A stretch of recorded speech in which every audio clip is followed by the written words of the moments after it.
Part J, absolute value functions. We're going to see as we move into calculus, looking at limits and derivatives and integrals, that the absolute value function will be a little bit difficult to apply those tools to. And we're going to have a much easier time working with absolute value functions if instead we can rewrite them as piecewise functions. Looking at the absolute value function, f of x equals the absolute value of x, we already know that the graph gives us that absolute value v shape. I want to rewrite this as a piecewise function. And to do this, remember that to take the absolute value of a positive number, we just leave that number alone. But to take the absolute value of a negative number, we change its sign. With that in mind, I can rewrite this as the following piecewise function.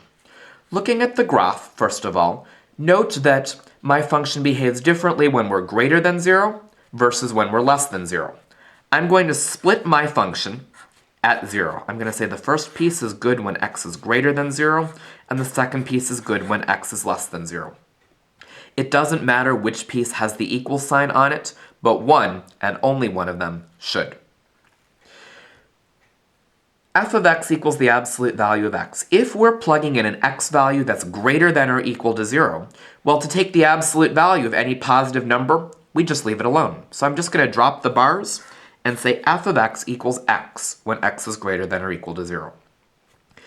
When x is less than 0, some sort of negative number, to take the absolute value of a negative number, we have to change its sign.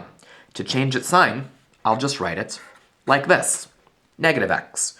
Note that this negative sign doesn't mean we're making something negative. It means we're changing the sign. So since x was a negative, this negative sign over here will take that negative and make it positive.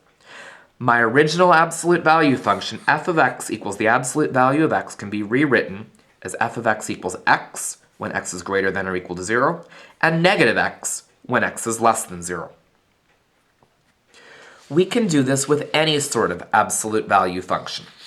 For example, let's take a look at f of x equals the absolute value of x minus 4 plus 1. The first thing I need to do is figure out where to split my function. Where should the two pieces be defined? To do that, we're just going to take the stuff that's inside the bars and set that equal to 0. So x minus 4 equals 0. X has to equal 4. I'm going to split my function at 4. I'm going to have one part where x is greater than or equal to 4, and the other part where x is less than 4. Now, when x is greater than or equal to 4, 5, 6, 7, if you plug those values into your function inside the absolute value bars, you'll have something positive. To take the absolute value of a positive number, you just leave that alone. So I'm going to drop the bars and just say x minus 4 plus 1. When you plug in something less than 4, like 3, 2, 1, the stuff in the bars ends up being negative.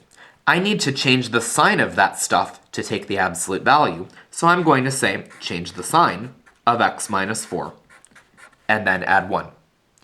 The rest of our work is just some simple algebra.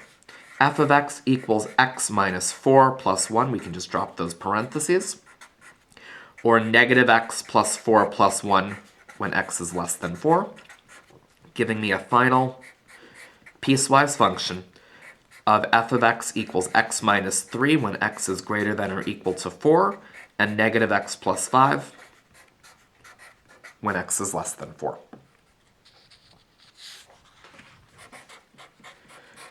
Let's take a look at f of x equals 2 times the absolute value of 3x minus 1.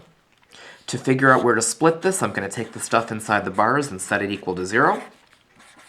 3x equals 1, so x equals 1/3. I'm going to get one part where x is greater than or equal to 1/3, and a different part when x is less than 1/3.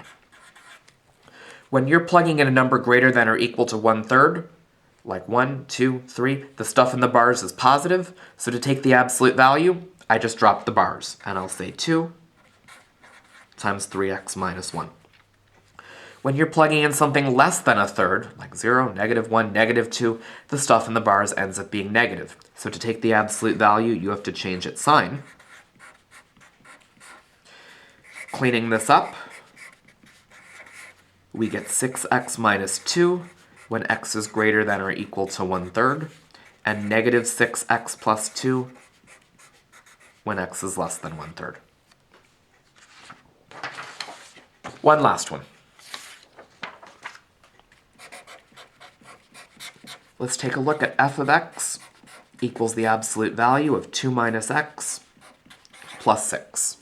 I first need to figure out where to split my function, so 2 minus x equals 0.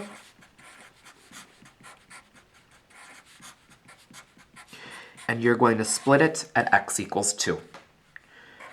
We're going to get f of x equals one thing when you're greater than or equal to 2 and something else when you're less than 2.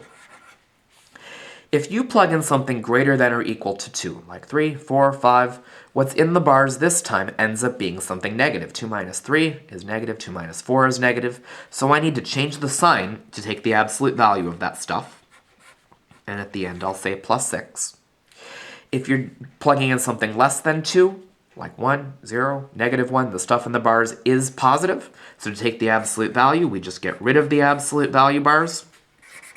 And then we finish this off with some simple algebra. Negative 2 plus x plus 6 when x is greater than or equal to 2.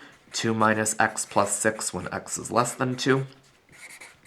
Our final piecewise function is x plus 4 when x is greater than or equal to 2, and negative x plus 8 when x is less than 2.